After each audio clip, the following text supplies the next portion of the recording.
Yanga wameitisha kikao kizito cha kamati tendaji.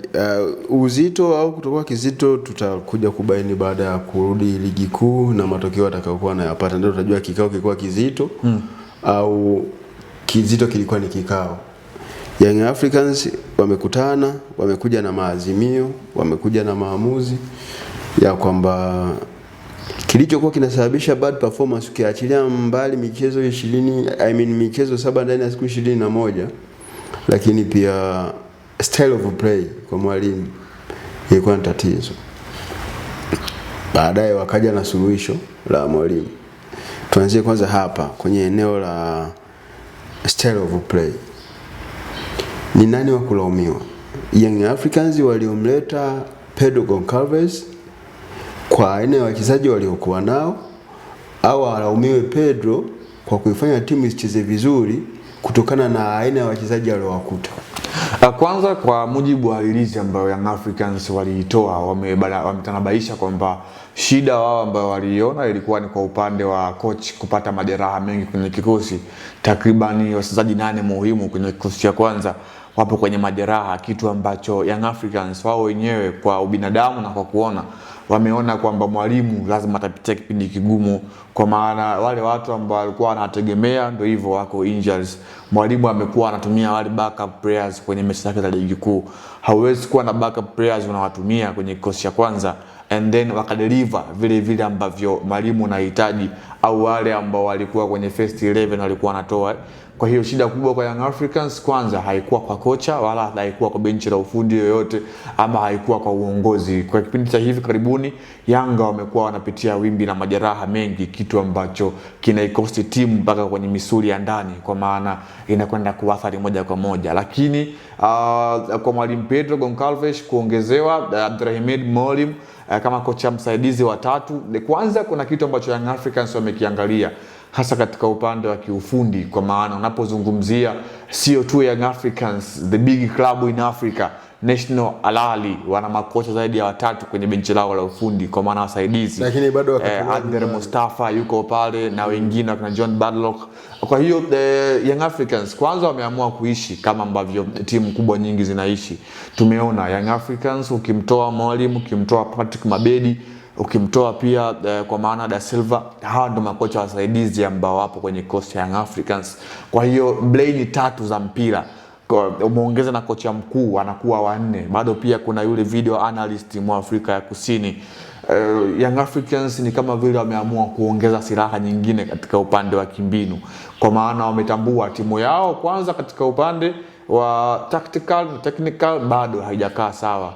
Wakaamua kuja kumuongeza mtu mwingine mwenye akili kubwa na mpira, ambaye anaufahamu mpira wa Tanzania, anafahamu soka la Afrika.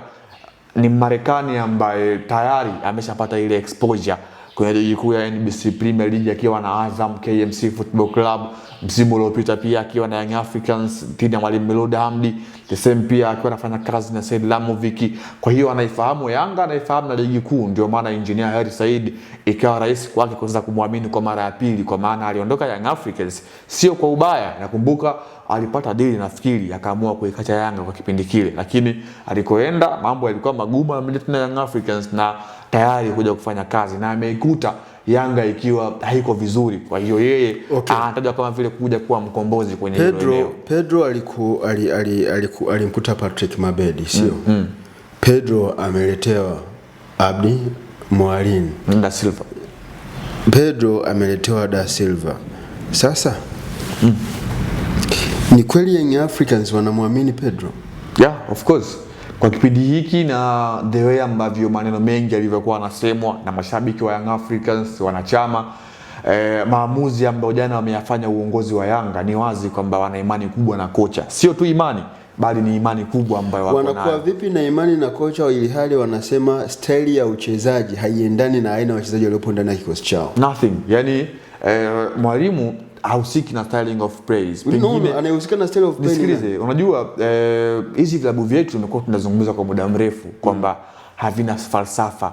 Yani kwamba Yanga nisikize wao wameainisha pale kwamba kuna shida ya style of play, wakiwa na maana kwamba wachezaji wao hawaendani na kile ambacho mwalimu anachokiamini. Leo hii mwenye tatizo hapo ni mchezaji, mwenye tatizo ni mwalimu. Leo hii National Al akiwa hayo katika falsafa yao ambao watu wengi tunaifahamu, na hiyo ndio imeshakaa kwenye falsafa yao muda mrefu, hadi kocha yoyote barani Afrika atabakia kwenye ile rhythms ya Al Ahly kwamba wao watakuwa wanacheza mpira wa kasi muda mwingi, kwa maana wao kupiga pasi ni uongo, counter attacks, kukimbia sana.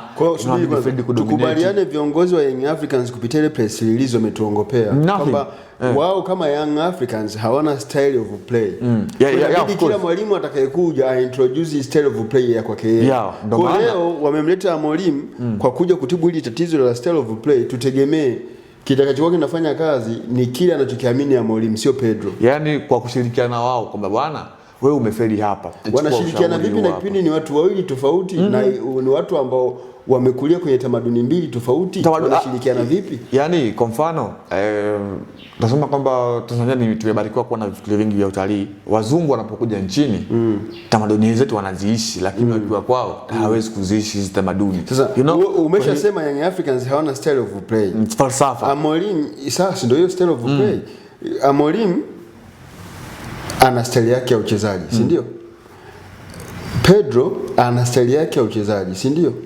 Mabedi ana style yake ya uchezaji. Hata alipokuwa watu watatu ambao wana style tatu tofauti za uchezaji.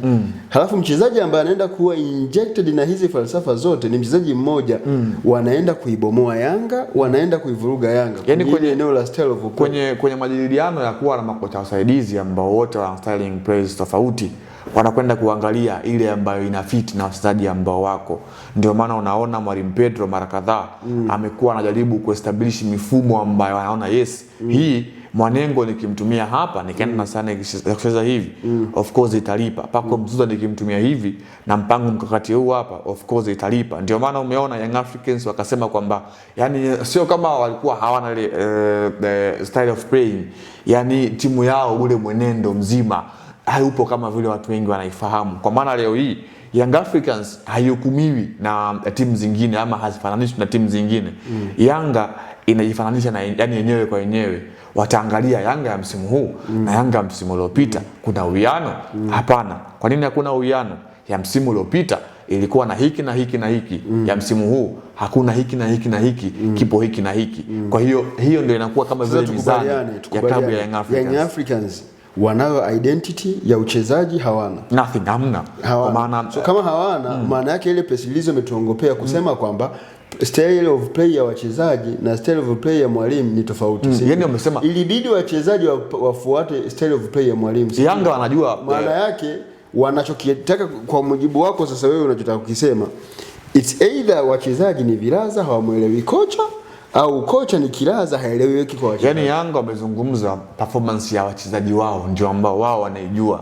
Kwa sababu yani wamesema shida ni style of play. Yani uchezaji wao yani aina ya wachezaji na kwani styling play inagusa pande zote mbili. Pale hawazungumza. Sawa.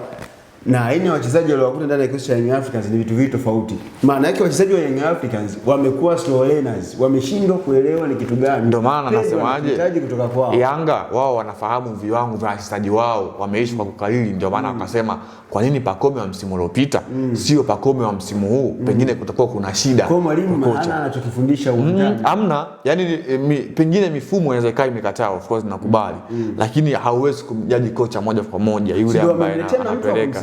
Nothing. Mimi na yani kitendo cha kumletea mtu kumsaidia tayari wameshamjaji. Maana yake ni kwamba Pedro hatoshi kuwepo Young Africans. Hapana, ningekuwa mimi ndo Pedro leo naondoka. Hata alipokuwa Mwalimu Romain Folz aliongezewa Patrick Mabedi, ni kutokuwa na imani naye. Na wakati huo Mwalimu kwa nini Simba hawamuongezee Steve Barker? Na Mwalimu huo na wakati huo Mwalimu nani huyu wa Yanga anaanza na msimu Romain Folz alikuwa na msaidizi wake ambaye ni Manuel Rodriguez, akaongezewa Patrick Mabedi. No doubt. Always. Na hiyo sio dhambi. Kinachoenda kutokea, Mwalimu ataenda kuwa sio dhambi. Interim manager anaenda interim coach anaenda kwa sio dhambi. Pedro namba mechi 5 za kwanza za round ya pili. Yanga kama atazimaliza. Ana mechi na Prisons, ana mechi na Mbeya City, ana mechi na Pamba, ana mechi na I think na KMC Football Club. 5 games mbele za Young Africans. Tunampa muda Mwalimu Pedro. Tayari Yanga ameshamwamini. Yani hapa ni kama vile mzazi, wewe ni mtoto Rusamu, umekosea. Alafu baba yako akakwambia na mazungumzo na wewe baadaye, ukamomba msamaha mzazi. Akakwambia haya mwanangu, sasa hivi umeshajitambua. Sitaki tena urudie kosa. Kafanye kazi kwa bidii, nenda usiharibu mali. Ndio kitu ambacho Young Africans wamemfanyia Pedro. Kilichotokea kwa Pedro na Young Africans ni Young Africans kutokuamini kwenye uwezo wa Pedro, ndio maana wamemuongeza Abi Amorim ili waweze kupata kilicho bora kutoka kwa wachezaji wa Young Africans, kwa sababu style of play ya Mwalimu Pedro haiendani na aina wachezaji waliopo kwenye kikosi ya Young Africans. Moja kati ya haya mawili inawezekana, either wachezaji wa Young Africans ni vilaza au Mwalimu hajui anachofanya kwenye uwanja wa mazoezi. Msama ndio jina langu, niko na Leopard John na Yusuf Ramadhani Mpuma ndio kamera operator wetu leo.